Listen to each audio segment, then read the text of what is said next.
3장 1절에서 21절 말씀, 3장 전체인데요. 이렇게 좀 길게 말씀을 읽는 날도 있죠. 자, 제가 1절 읽겠습니다. 여러분들이 2절 읽으면서 이 말씀 우리 함께 교독하겠습니다. 여러분들 쭉 읽어 내려갈 때 이 3장 전체의 주제가 뭔가, 여러분들 그런 부분들도 여러분들이 한번 파악을 해 보십시오. 제가 1절 읽겠습니다. 아이 사무엘이 엘리 앞에서 여호와를 섬길 때에는 여호와의 말씀이 희귀하여 이상이 흔히 보이지 않았더라.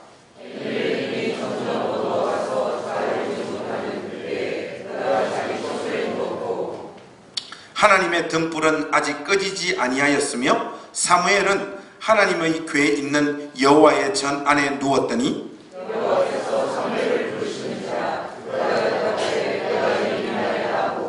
엘리에게로 달려가서 이르되 당신이 나를 부르셨기로 내가 여기 있나이다 하니 그가 이르되 나는 부르지 아니하였으니 다시 누우라 하는지라. 그가 가서 누웠더니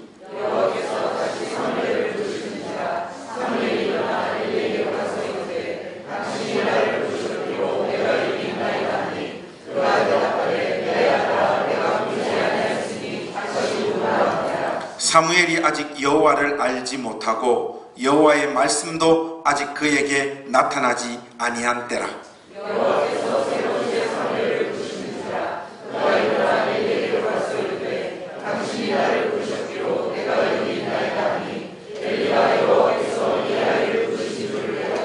엘리가 사무엘에게 이르되 가서 누웠다가 그가 너를 부르시거든 내가 말하기를 여호와여 말씀하옵소서 주의 종이 듣겠나이다 하라 하니 이에 사무엘이 가서 자기 처소에 누우니라.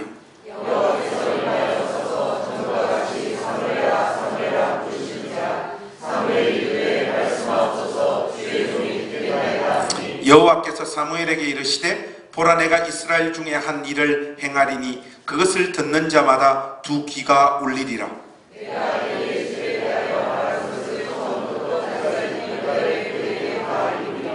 내가 그의 집을 영원토록 심판하겠다고 그에게 말한 것은 그가 아는 죄악 때문이니 이는 그가 자기의 아들들이 저주를 자청하되 금하지 아니하였음이니라.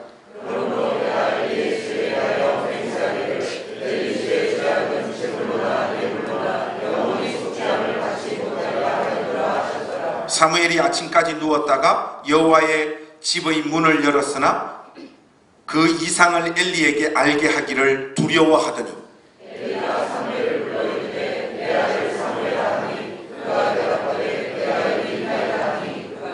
이르되 내게 무엇을 말씀하셨느냐 청하노니 내게 숨기지 말라. 내게 말씀하신 모든 것을 하나라도 숨기면 하나님이 내게 벌을 내리시고 또 내리시기를 원하노라 하는지라.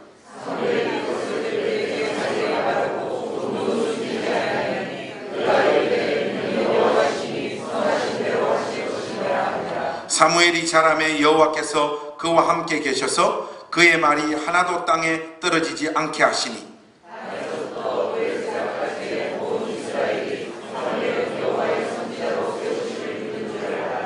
21절 우리 다 같이 하십시다. 여호와께서 실로에서 다시 나타나시되 여호와께서 실로에 여호와의 말씀으로 사무엘에게 자기를 나타내시니라. 아멘.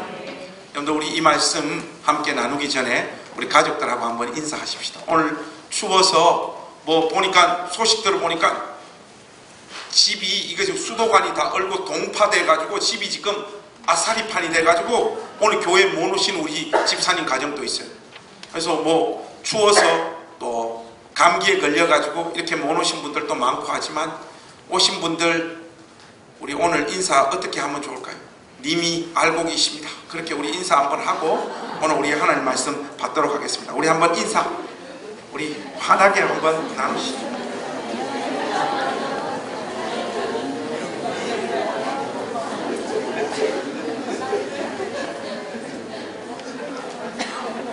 여러분들 한 주간 동안 너무 추웠죠? 아이고 이거 추워서 저도 이렇게 혼이 났어요. 저는 원래 저 따뜻한 나라 사람이잖아요. 군에 갈 때도 아이고 철원까지 끌려가가지고 군생활 중에 뭐 이런 거 저런 게 다 힘들었는데 저는 추운 게 제일 힘들어요. 이게 어렸을 때 저 밑에 울산에서 살았던 그런 어떤 삶이 추위에 이렇게 적응하는데 참 많이 힘든 것 같아요. 지금도 저는 개인적으로 겨울보다는 여름이 좀 더 좋은 것 같습니다. 뭐 여러분들도 각자마다 취향이 있으실 텐데 하여튼 날씨가 추워도 이게 너무 추워가지고 여러분들 건강 유의하시고 하나님께서 이 추위 속에서도 여러분들 지켜주시기를 주님의 이름으로 축복합니다.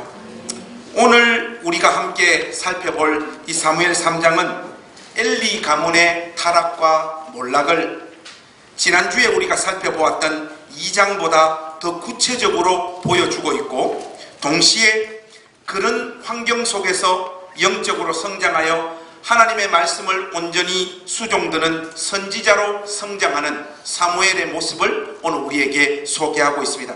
조금 구체적으로 이 부분을 표현하자면 이 3장 말씀은 아이 사무엘이 선지자 사무엘로 성장하는 과정을 입체적으로 설명하고 있는 장이다. 여러분들이 그렇게 이해하시면 좋겠습니다. 이 본론 말씀을 우리가 본격적으로 한번 살펴보겠습니다. 사무엘이 이스라엘의 선지자로 성장하고 부름받는 그 시대의 제사장들의 영적인 상태에 대해서 지난주에 우리가 구체적으로 살펴보았습니다. 하나님을 알지 못하는 사악한 자들이 여호와의 제사장으로 활약했던 참으로 암담한 시대였죠. 지난 시간의 내용을 여러분들이 기억하시면서 그 시대의 신앙적 수준과 상황을 조금 더 구체적으로 한번 살펴보겠습니다. 여러분 말씀을 여셔서 4장 22절 말씀을 한번 보십시오. 4장 22절 말씀을 우리 한 목소리로 한번 다 같이 읽어봤으면 좋겠습니다. 같이 한 목소리로 읽겠습니다. 시작. 또 이르기를 하나님의 궤를 빼앗겼으므로 영광이 이스라엘에서 떠났다 하였더라.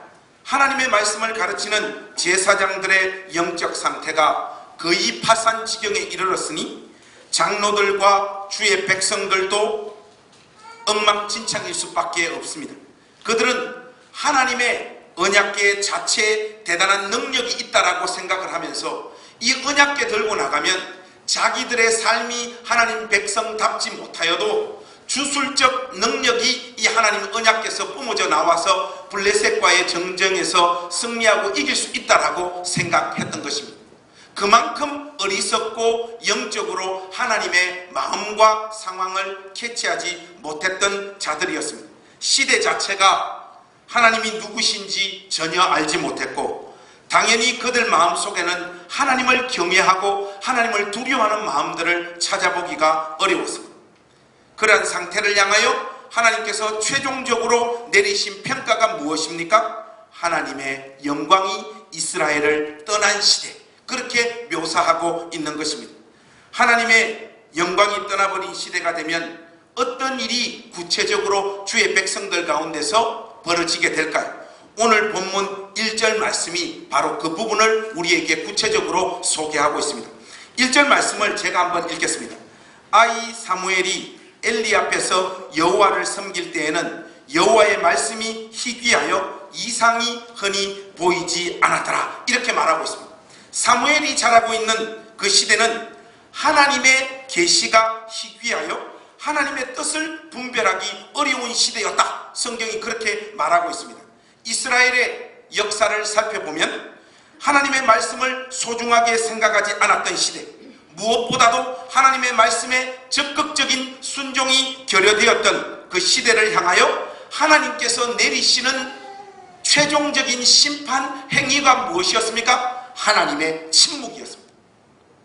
우리도 토라지거나 부부싸움에서 감정이 상하게 되면 조금 열받았을 때는 티격태격 계속해서 대화를 나눕니다마는 진짜 열받아 버리면 입을 다물어 버리잖아요.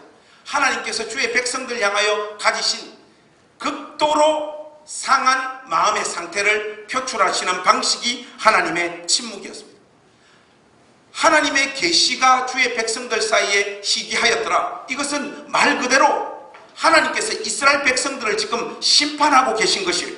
아모스 8장으로 가보시면 이런 사실들을 우리가 조금 더 구체적으로 확인할 수 있습니다. 여러분 성경을 여셔서 아모스 8장 11절에서 13절 말씀을 한번 보십시오. 아모스 8장 11절에서 13절 말씀입니다. 우리 이 세 절 말씀을 다이렉트로 같이 한번 쭉 읽어보실까요? 같이 읽겠습니다. 시작. 주 여호와의 말씀이니라. 보라, 날이 이를지라. 내가 기근을 땅에 보내리니 양식이 없어 주림이 아니며 물이 없어 가람이 아니요 여호와의 말씀을 듣지 못한 기갈이라. 사람이 이 바다에서 저 바다까지 북쪽에서 동쪽까지 비틀거리며 여호와의 말씀을 구하려고 돌아다녀도 얻지 못하리니 그날에 아름다운 처녀와 젊은 남자가 다 갈아여 썰어지리라. 여러분 이 말씀은 명백하게 하나님의 심판 행위로 하나님께서 자신의 뜻을 이 세상에 계시하시지 않는다는 말씀입니다. 그러나 이 말씀을 조금 다른 각도에서 또 하나님의 성품을 고려하여 살펴보면 하나님은 어떤 시대든지 언제든지 자신의 뜻을 계시하고 펼쳐 보여주고 계셨지만 그 시대가 주의 백성들이 하나님의 계시와 뜻에 관심이 전혀 없었더라라고 하는 말씀도 되어집니다. 하나님께서는 언제든지 분명하게 자신의 뜻과 계시를 알려주고 계셨지만 주의 백성들의 영적인 상태가 하나님의 말씀과 계시에 전혀 관심이 없는 시대가 되어버린 것을 이런 식으로 지금 표현하고 있는 것이죠. 오늘 본문도 주의 계시와 하나님의 말씀이 희귀하였다라고 하는 말을 이런 의미로 우리에게 소개하고 있습니다. 여러분 다시 1절 말씀을 한번 보십시오. 1절 말씀을 보시면 희귀했다라고 하는 표현도 있고 흔히 보이지 않았다라고 하는 표현도 우리가 만나게 됩니다. 그런데 여기 등장하고 있는 이 희귀하다라고 하는 이 단어의 히브리어는 야카르인데 이 단어는 원래는 상업 용어로 사용되어지는 단어예요. 이 무슨 뜻인가 하면 비싸다라고 하는 뜻입니다. 비싸다고. 사무엘 상하의 저자가 희귀하다라고 하는 이 말을 이 단어로 표현한 이유는 엘리 시대에는 하나님의 말씀이 상품화되어져 있음을 강조하고 있는 것이에요. 말씀을 가르치고 전하는 제사장이 목자의 마음으로 있는 그대로의 하나님 말씀을 전가하고 있는 것이 아니라 자기의 사적인 이익을 충족시키기 위한 수단으로 사용했고 그 과정에서 하나님의 말씀은 시장에서 소비되는 하나의 상품으로 전락하고 있다라고 하는 그 마음을 사무엘 상하의 저자가 희귀하다라고 하는 단어를 야카르라고 하는 단어를 등장시켜서 표현하고 있는 것입니다. 일이 이렇다 보니까 하나님의 참된 말씀은 아주 가끔만 백성들에게 전달되어지고 있었던 것이죠. 참된 말씀이 전해지는 경우는 너무나 드물어서 말씀의 가치가 너무 비상 상태에 이르렀다. 이 말 속에 담겨져 있는 의미입니다. 2장과 3장에 등장하는 엘리의 모습을 보시면 전반적인 그의 태도는 심판받기에 충분한 악질 제사장입니다. 그러나 그의 사역의 모습에는 아주 가끔씩 이스라엘의 제사장답게 바르게 처신하는 경우도 있었습니다. 그러니까 전면적으로 완전히 깜깜했던 시대가 아니라 말 그대로 희귀했던 시절이어서 주의 백성들이 하나님 말씀에 접촉할 수 있는 기회가 극도로 드물었고 어려운 시대였다라고 하는 것을 1절 말씀 속에 있는 단어인 희귀하다라고 하는 단어를 등장시켜서 사무엘 상하의 저자가 우리에게 소개하고 있는 것입니다. 엘리와 그의 아들들은 참되게 제사를 수종들거나 말씀을 가르친 경우가 아주 가끔씩은 있었지만 하나님께 드릴 제물뿐만 아니라 그분의 말씀까지 자신들의 유익을 위하여 도적질하고 있었던 것입니다. 자연히 주의 백성들은 하나님 말씀에 접촉할 기회를 자주 얻지 못하는 상황으로 자신들의 삶이 내몰릴 수밖에 없었던 것이죠. 이런 인간들을 통해서 하나님의 계시가 백성들에게 어떻게 온전히 전달되어질 수 있겠습니까? 그 시대의 사람들에게 제사장 엘리 가문의 타락이 가져온 비극은 너무나 큰 것이었는데 엘리 집안은 통상적인 제사 행위를 하나님 앞에서 감당하고 있었지만 물론 그것도 제대로 수행하고 있지는 않았습니다.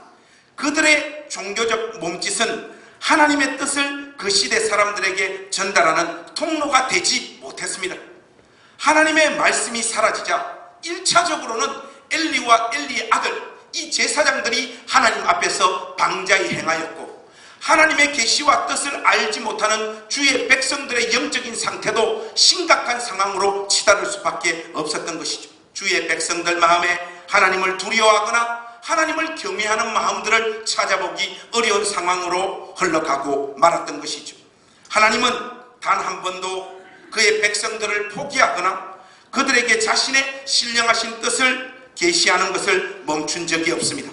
다만 백성과 하나님 사이를 중보하는 역할을 감당했던 제사장들이 이 일의 방해거리가 되어지고 있었던 것입니다. 실제로 여러분들 1절에 등장하고 있는 표현이 희귀하여 보이지 않았다라고 하는 이 표현도 히브리어로 보면 라프라츠라고 하는 단어인데, 이 단어의 정확한 뉘앙스가 무엇인가 하면 스스로 돌파해 앞으로 전진하고 나가려고 하나 잘 되지 않은 상황을 묘사할 때 사용하는 단어가 이 나프라츠예요.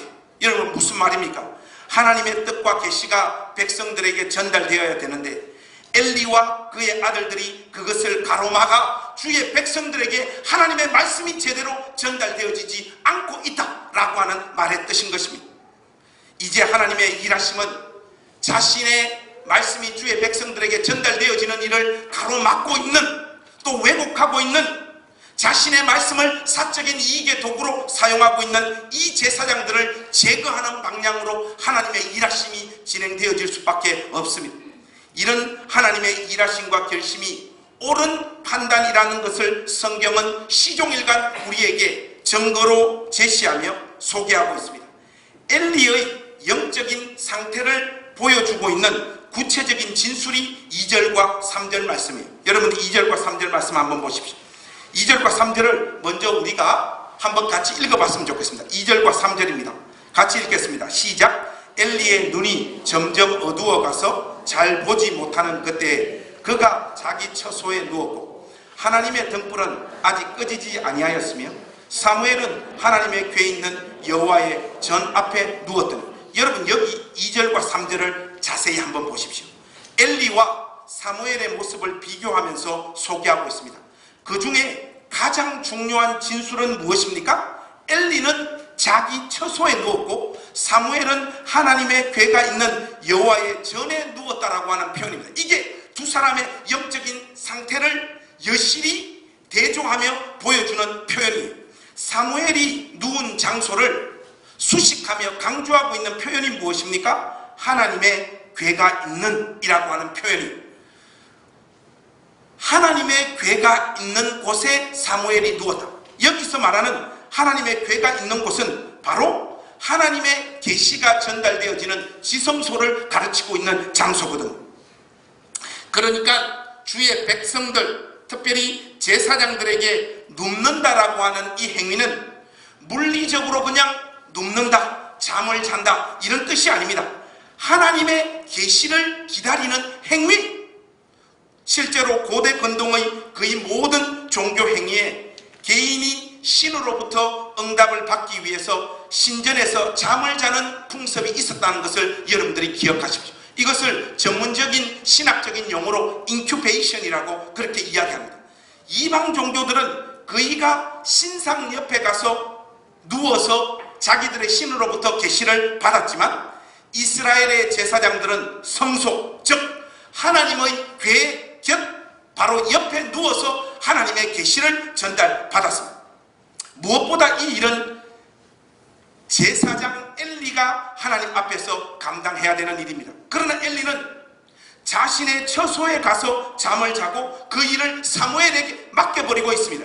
계시가 희귀했던 시절이라 이 엘리의 마음에는 하나님의 계시에 대한 기대와 사모하는 마음이 그의 마음에서 완전히 사라져 버렸다라고 하는 그 사실을 사무엘상하의 저자가 이렇게 묘사하고 있는 것입니다. 결국 엘리 자신의 영적인 태만이 하나님의 뜻이 전달되어지는 통로가 엘리 자신에게서 사무엘에게로 바뀌는 결과를 만들어내고 있는 것입니다.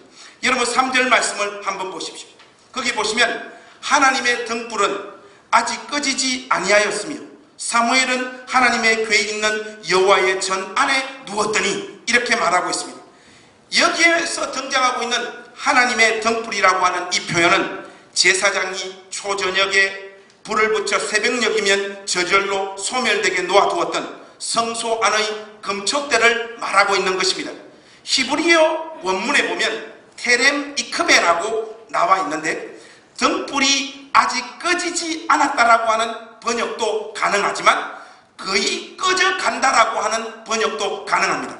그러니까 물리적 시간으로 볼 때 하나님의 등불이 꺼지지 않았다, 거의 꺼져가고 있다라고 하는 이 표현은 이 상황이 새벽이었음을 우리에게 말해주고 있습니다. 그런데 사무엘 저자는 이 표현을 물리적인 시간과 현상을 표현하기 위해서 사용하고 있는 표현 같아 보이지는 않습니다. 등불이 아직 꺼지지 않았다라고 하는 이 말씀은 영적인 암흑 속에 빠져있는 이스라엘을 완전히 포기하지 않으시는 하나님의 마음이 담겨져 있는 표현입니다. 이 표현을 사무엘이 하나님의 궤에 있는 곳에 누웠다라는 말과 동일선상에 놓고 있는 것은 하나님께서 사무엘을 통하여 이스라엘의 새로운 말씀을 공급하시겠다라고 하는 문학적인 표현인 것입니다. 하나님은 곧 이어서 이 사무엘을 찾아옵니다. 여러분들이 4절에서 9절 말씀을 보시면 이제 하나님께서 계시의 새로운 통로가 되는 사무엘을 찾아오고 있는 모습을 발견하실 수 있습니다. 하지만 사무엘은 3번이나 자신을 찾아온 하나님을 제대로 인식하지 못합니다. 이것을 보면 사무엘 역시 시대의 아들이었음을 우리가 확인하게 되어집니다. 사무엘이 어리기도 했지만 시대 전체가 영적으로 깜깜하여서 하나님을 인격적으로 만나본 경험을 가진 자들이 드물었고 사무엘 역시 하나님을 지식적으로는 알고 있었지만은 인격적으로 만나본 경험이 없었기 때문에 3번이나 하나님께서 그를 찾아왔지만 이 음성이 하나님의 음성이었다는 것을 사무엘이 감지하지 못했던 것입니다. 여러분, 이것이 참으로 중요한 것이요, 한 시대가 영적으로 깜깜하면요 그 시대 가운데 몸부림치고 하나님을 찾고 갈망하는 자들이 없기도 하지만 엄청난 기도와 하나님을 향한 간구가 있음에도 불구하고 하나님의 은혜가 딱 닦여버린 시대가 되어버리면 그 누구도 또 집단적으로 그 시대 자체가 하나님을 아는 지식에서 멀어져가는 이 경험들을 하게 되어집니다. 사무엘도 바로 그런 상황을 통과하고 있는 것이죠. 동시에 하나님은 4번이나 반복해서 찾아오십니다. 이 모습 속에서 우리가 확인할 수 있는 것은 하나님께서 작정하시고 선택하신 주의 백성, 자신의 통로로 삼으시는 당신의 종을 향한 열심과 하나님 자신의 이 다가오심은 우리 인간 쪽에서 가지고 있는 어떤 무지와 부족함에도 불구하고 결단코 포기되어지지 않는다는 사실을 우리가 확인할 수 있습니다. 하나님의 열정과 하나님의 집요하심을 사무엘을 4번이나 찾아오시는 하나님의 모습 속에서 우리가 확인할 수 있는 것이죠. 하나님께서 얼마나 집요하신 분이냐. 여러분, 히브리서 1장에 보시면 이런 표현이 있습니다. 옛적의 선지자들을 통하여 여러 부분과 여러 모양으로 우리 조상들에게 말씀하신 하나님이 이 모든 날 마지막에는 아들을 통하여 우리에게 말씀하셨으니 이 아들을 만유의 상속자로 세우시고 또 그로 말미암아 모든 세계를 지으셨느니라. 여러분, 직접 인간의 몸을 입고 이 세상에 오셔서 하나님의 뜻을 알려주신 분이 하나님이십니다. 살아내시고 직접 죽으시면서까지 하나님이 누구신가를 우리에게 알려주시는 분이 하나님이시라는 것입니다.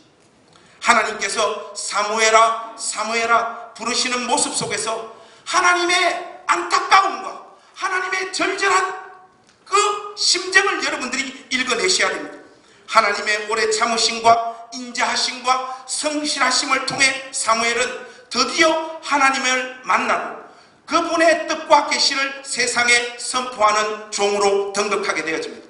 결코 사무엘의 개인적인 자질과 영성이 이 결과를 만들어내고 있는 것이 아니라는 사실을 여러분 주목하십시오. 그러나 사무엘이 부름받고 있는 그 자리는 영광의 자리, 박수를 받고 환호를 받는 자리가 결단코 아닙니다.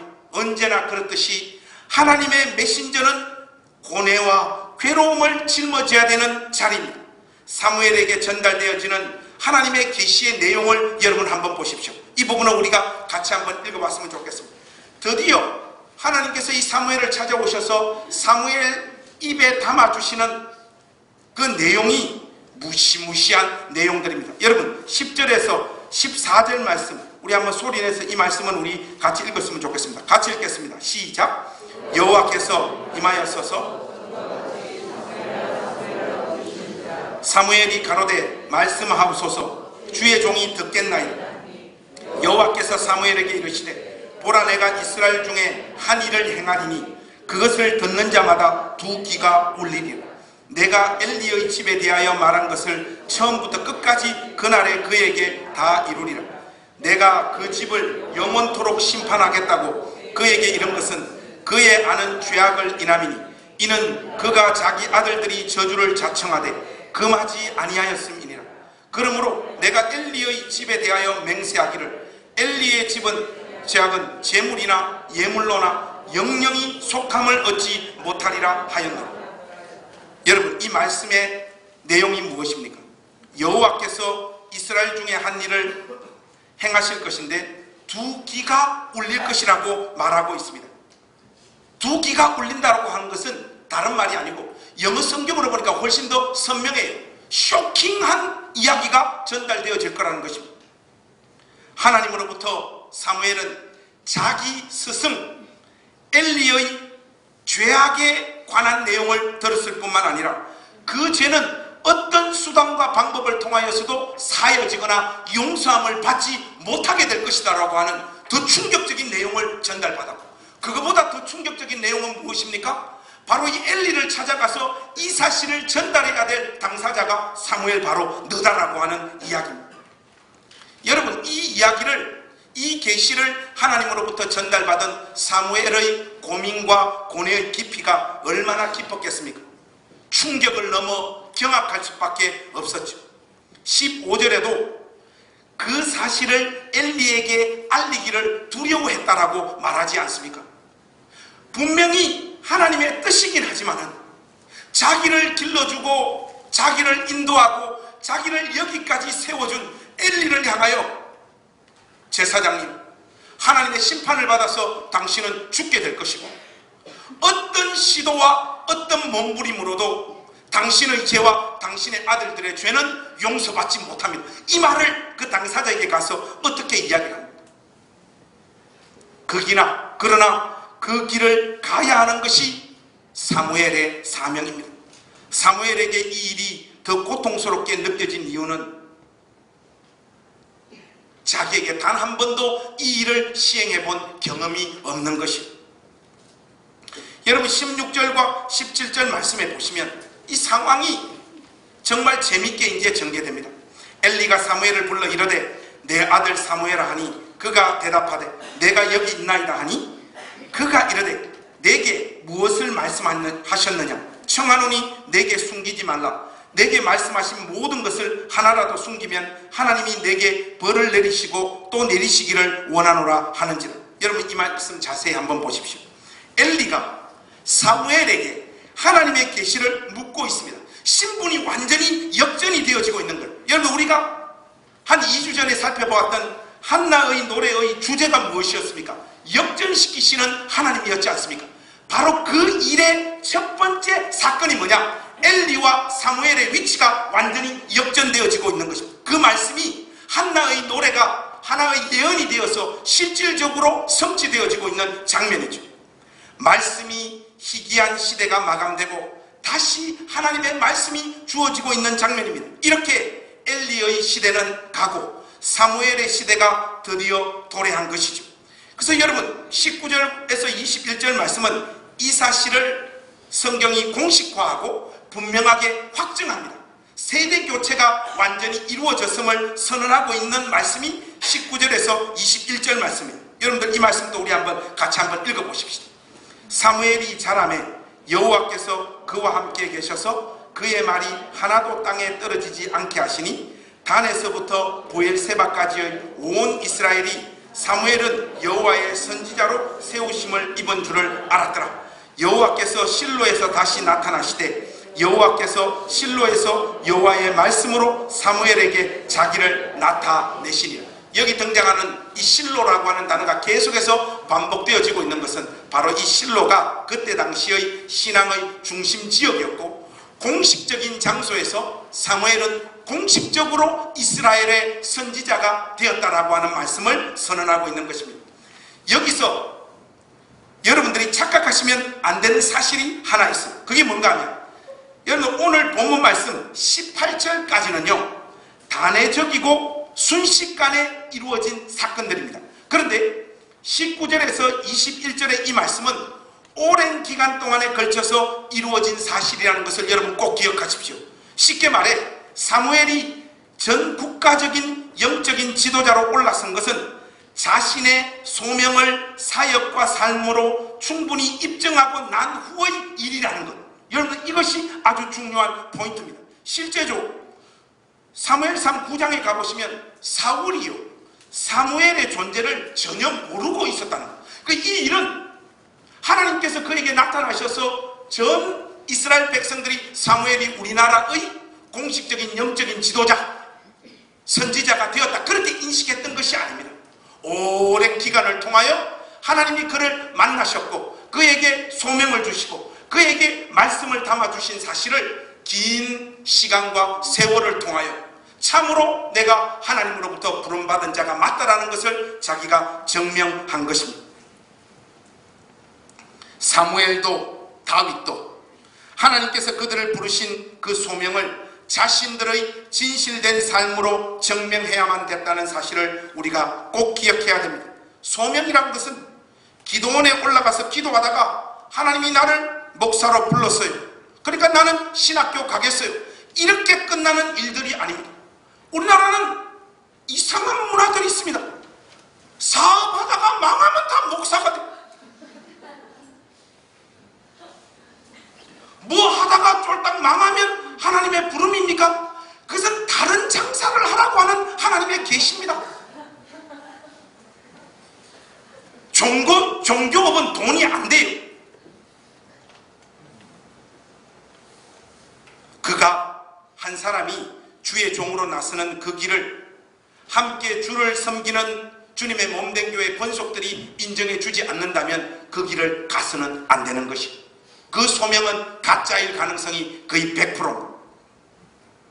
사랑하는 우리 행신교회 가족 여러분, 오늘 이 말씀이 우리 행신교회에 어떤 메시지를 던져주고 있습니까? 여러분, 어떤 분이 이런 말씀을 하셨습니다. 이 세상 끝날까지 하나님의 말씀이 고갈되는 일은 있어도 종교가 고갈되는 일은 결코 없습니다. 의미심장한 발언이죠. 200년 전 스코틀랜드의 목사님이었던 맥켄지가 목사 안수식에서 이런 말을 했다고 해요. 제가 그대로 가지고 왔는데 여러분 한번 들어보십시오. 오늘날 사람들이 영적 파멸에 이른다면 결코 목사가 부족해서는 아닙니다.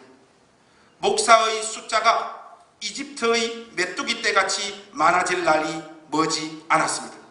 그리고 메뚜기 떼와 목사의 떼 중 어떤 것이 더 큰 재앙인지는 시간이 흐르면 알 것입니다. 깨놓고 말해서 목사 숫자가 왜 이렇게 많아집니까? 신학교 가는 사람들이 왜 이렇게 많아지냐 말이에요. 이것은 영적인 부흥의 징조가 아니라 주님의 몸된 교회의 타락의 징조라는 것을 우리가 마음 깊이 새겨야 됩니다. 신학교에 많이 가는 이유는 간단합니다. 직업적으로 볼 때 이 목사라고 하는 자리가 가성비가 아주 좋고 매력적이기 때문에 그래요. 공부 못하는 돌대가리들도 목사가 될 수 있고,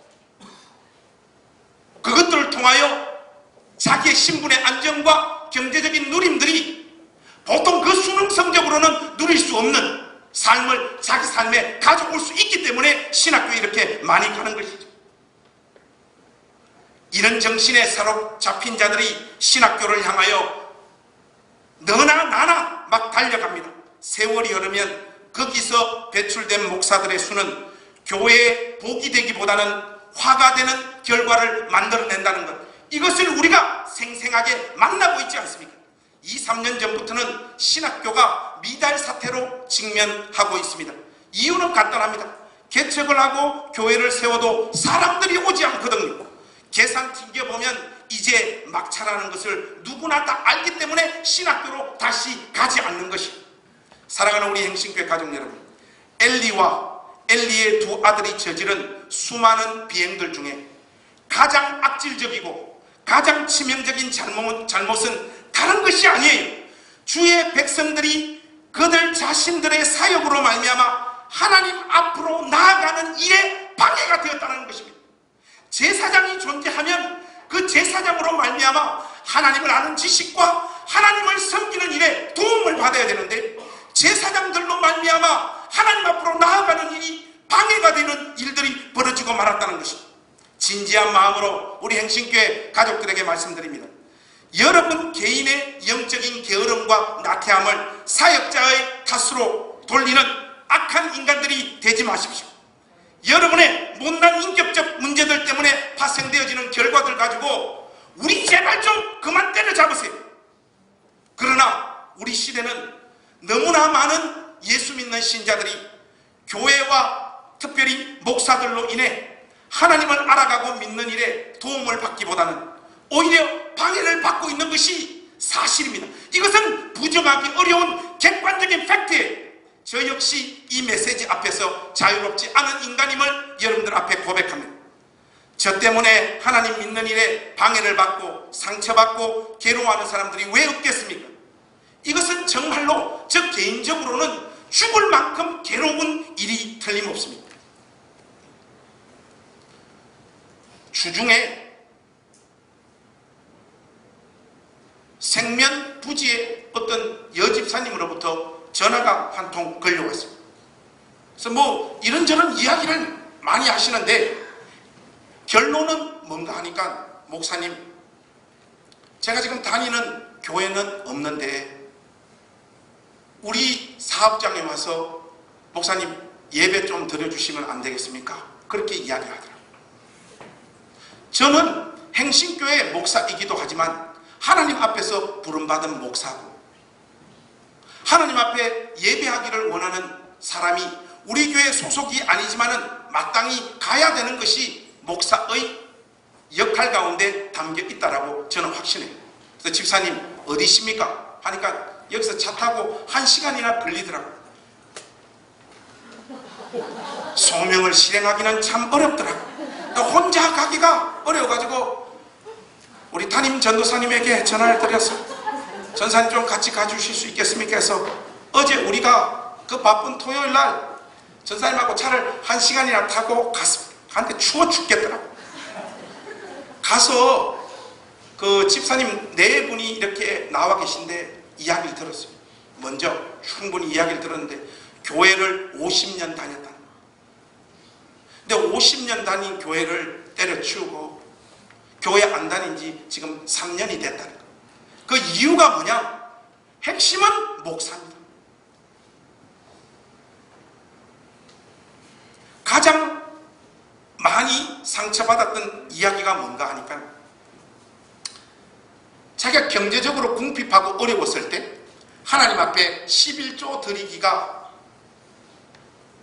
그 돈의 액수가 너무 작아서 어려웠던 시절에 집사님 내가 꾸준히 그래도 11조를 하셨대요. 그런데 목사님이 11조 경쟁을 붙이시는데 어떻게 하시는가 하니까 11조 액수 순서대로 교회 주보에 이렇게 쫙 공개를 하고 흥금 경쟁을 계속해서 시키신다는 거예요.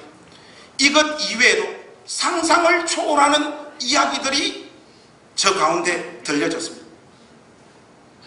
견디다 50년을 다닌 교회를 떠날 수밖에 없었다. 아무리 마음을 다잡고 아버지의 유언, 또 어머니 지금 살아계신데 말리고 또 말리는데도 도저히 그 목사님 때문에 그 교회를 갈 수 없다라고 그렇게 말씀하시더라고요. 이런 일들이요, 온 지천에 퍼져가고 있습니다.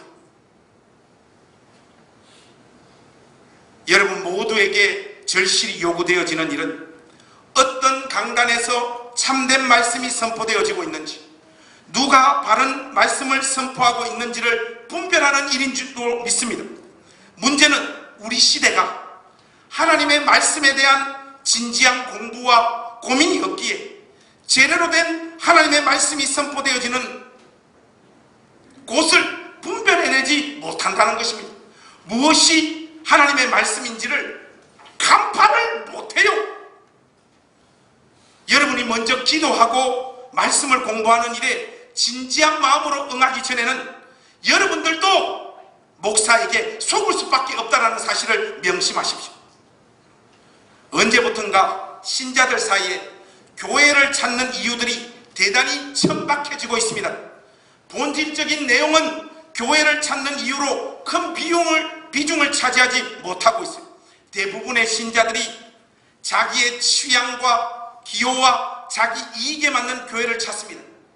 하나님을 향한 진지한 추구가 없는 자들의 이 취향과 스타일에 뭐가 있겠어요? 그 뻔할 뻔자의 번데기 번자 아니겠어요?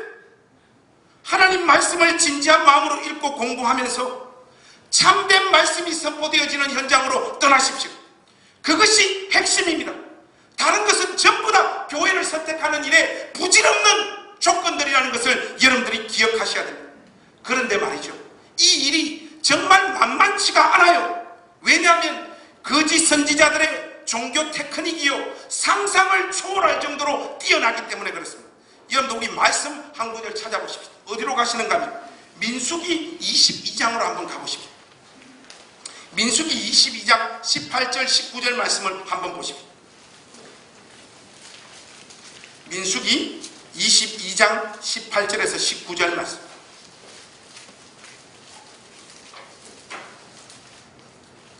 (18절) (19절) 우리 한번 같이 읽겠습니다. 시작. 발람이 발락의 신하들에게 대답하여 이르되 발락이 그 집에 가득한 은금을 내게 줄지라도 내가 능히 여호와 내 하나님의 말씀을 어겨 덜하거나 더하지 못하겠노라. 그런즉 이제 너희도 이 밤에 여기서 유숙하라. 여호와께서 내게 무슨 말씀을 더하실는지 알아보리라. 여러분 이 말씀을 보면요, 꼬투리 잡을 말씀이 하나도 없을 만큼 완벽합니다. 이 말씀을 토해놓고 있는 발람은 참으로 신실한 하나님의 종 같습니다. 돈으로 나 꼬시지 마라. 나는 하나님 말씀을 있는 그대로 선포할 사람이고 돈 받아서 내가 이 말씀을 바꿀 사람은 아니다. 나는 그것이 옳다라고 생각한다. 그렇게 말하고 있단 말이죠. 그러나 그는 가짜 선지자였습니다. 가짜들도 바른 메시지를 전할 수 있다는 사실을 여러분들이 기억하셔야 됩니다. 그래서 참으로 어렵습니다.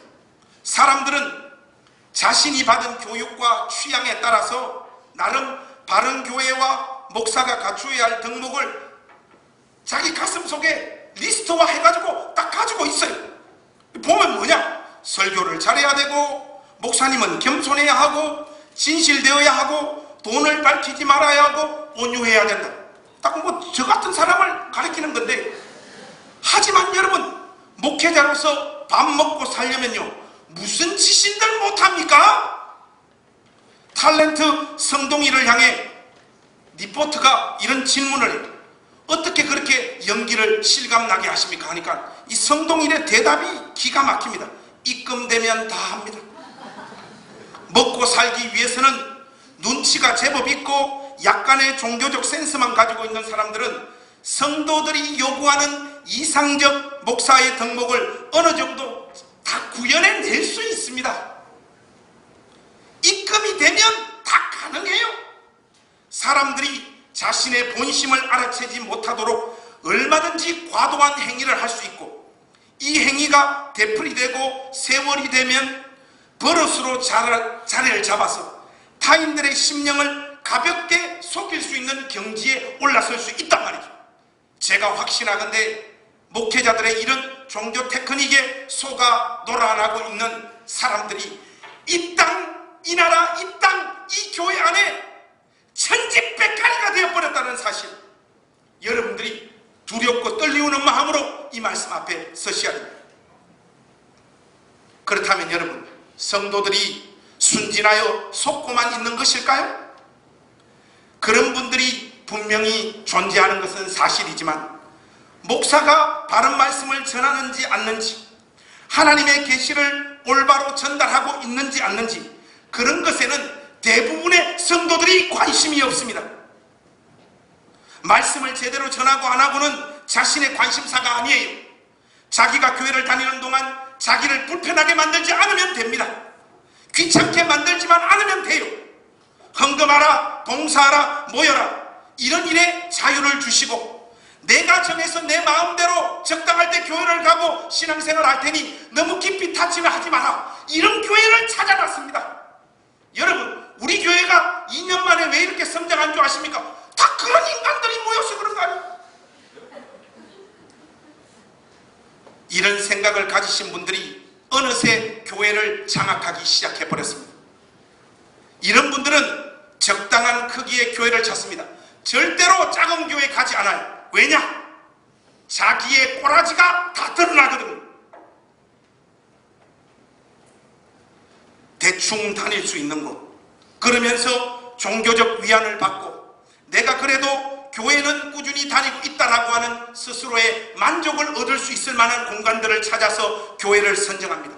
결코 이 강단에서 참된 하나님 말씀이 선포되어지고 있느냐, 거기에 관심을 두고 있지 않아요. 자기 만족을 얻을 수 있는 곳, 자기 취향의 종교적 욕구를 충족시켜 줄 수 있는 곳을 향하여 여기저기 떠돌아다니는 것이 결국 더 이상 하나님의 계시의 통로와 전달자가 아닌 엘리와 그의 아들 홈니와 비느하스 같은 종교꾼들에게 속는 진짜 이유가 무엇입니까? 여기에서 다 드러나지 않습니까? 그들의 중심에 엘리와 홈니와 비느하스와 동일한 영적인 상태와 동일한 추구와 동일한 지향이 있기 때문에 이런 종교 사기꾼들에게 속는 것이, 여러분들 마음 안에 하나님 말씀을 사모하는, 바른 진리를 추구하는 열심이 없으면 여러분들도 결국은 목사에게 속아 떨어지게 마련입니다. 사랑하는 우리 행신교회 가족 여러분, 한 번 참된 선지자가 되면 영원한 참된 선지자가 되는 것입니까? 엘리가 교체되었다는 사실을 기억하십시오. 한 번 참된 선지자라고 영원한 참된 선지자가 될 수 없습니다. 우전도사님과 저를 너무 믿지 마십시오. 어떤 계기가 생기면 저희들도 획가닥 변할 인간들이라는 것, 여러분 마음에 그 의심의 눈초리를 놓으시면 안 됩니다. 전사님이나 저나 솔직히 우리 인생 여정을 이렇게 한번 보면 전사님 삶의 궤적이나 저의 삶의 궤적 한번 쭉 한번 보십시오. 마음을 팔아먹을 만한 인생의 성취가 없었던 인간들 아닙니까? 그래서 마음 안 팔아먹는 듯 하고 있는 것이에요. 어제 우리 그 집사님 신방하고 이렇게 오니까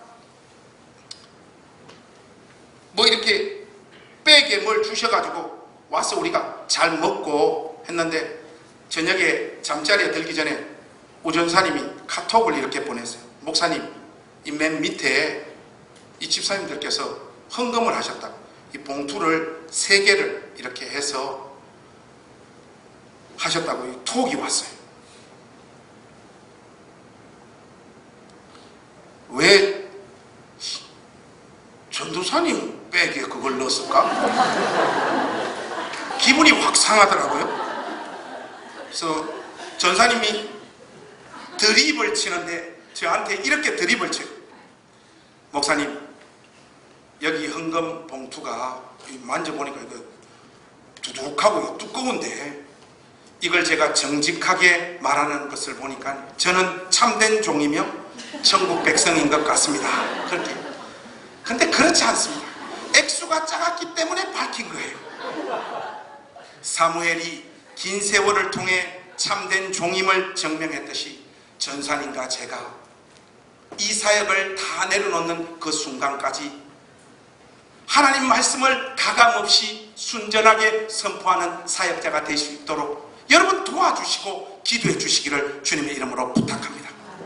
저희들을 인간적으로 너무 신뢰하지 마십시오. 진지함으로 사활을 걸고 여기 이곳에 계속해서 참된 하나님의 말씀이 선포될 수 있도록 사역자들이 긴장하며 거짓된 말씀을 선포했을 때 어느 곳엔가는 격렬한 저항이 올 수 있는 그런 영적인 기류가 흐르는 교회가 될 수 있도록 하나님 앞에서 여러분들이 먼저 바로 서시기를 주님의 이름으로 부탁합니다. 그것이 사라지기 시작하면 어느 순간 저는 김홍리 우비누아스가 되어지는 것입니다. 사역자들이 함부로 헛된 생각을 할 수 없는 그런 영적인 분위기와 실제적인 조치를 취할 수 있는 우리 행신교회 권속들이 되어질 수 있기를 바랍니다. 어디에서 진짜 참된 하나님의 말씀이 선포되어지고 있는가? 나는 정말로 하나님의 말씀을 듣고 은혜를 받고 있는 것인지 나의 종교적인 취향을 김 목사가 충족시켜주고 채워주고 있는 그것이 기뻐서 이 자리에 앉아 있는지, 이 복된 주일 여러분 영혼을 진지하게 뒤돌아보시고 내가 그리스도 예수 안에 있어 참된 하나님의 말씀으로 양육받고 있는 신자인지를 진지한 마음으로 살피는 복된 주일이 되시기를 우리 주님의 이름으로 축복합니다. 기도하겠습니다. 하나님 아버지, 멀쩡했던 엘리, 하나님께서 허락하여 주셨던 그 영광스러운 제사장이라고 하는 직분으로 자기 이익의 재료로 사용하다 하나님의 내침과 심판을 받는 장면을 저희들이 목격했습니다. 그 와중에 하나님께서는 아이 사무엘을 자라게 하시고 이스라엘의 계시의 통로로 사무엘을 등극시킨 장면들을 오늘 우리가 확인했습니다. 하나님, 이 말씀이 참으로 두렵고 떨리우는 마음으로 우리 심령에 깊이 와서 새겨지게 하여 주시옵소서. 우리가 교회를 다니는 진짜 이유가 뭔지, 오늘 여기 이 자리에 앉아있는 참된 이유가 뭔지를 다시 한번 확인하게 하시고, 나는 진실로 바른 하나님 말씀을 사모하는 열심과 열정이 있는 자인가를 점검하게 하시고, 우리 마음에 이 본질적인 내용들 이외의 것들이 교회 다니는 이유로 작용하지 않도록 은혜를 베풀어 주시옵소서. 하나님, 특별히 우전도사님과 부족한 종을 붙잡아 주시옵소서. 언제 어떤 순간 마음을 팔아먹을지 모를 악한 인간들이며 죄성 가득한 인간임을 고백합니다. 하나님 은혜로 저희들 붙잡아 주셔서 이 사역 끝나는 순간까지 우리들로 말미암아 성도들이 하나님 앞으로 나아가는 일이, 방해받는 일이 단 한 번도 없는 그 은혜를 허락하여 주시옵소서.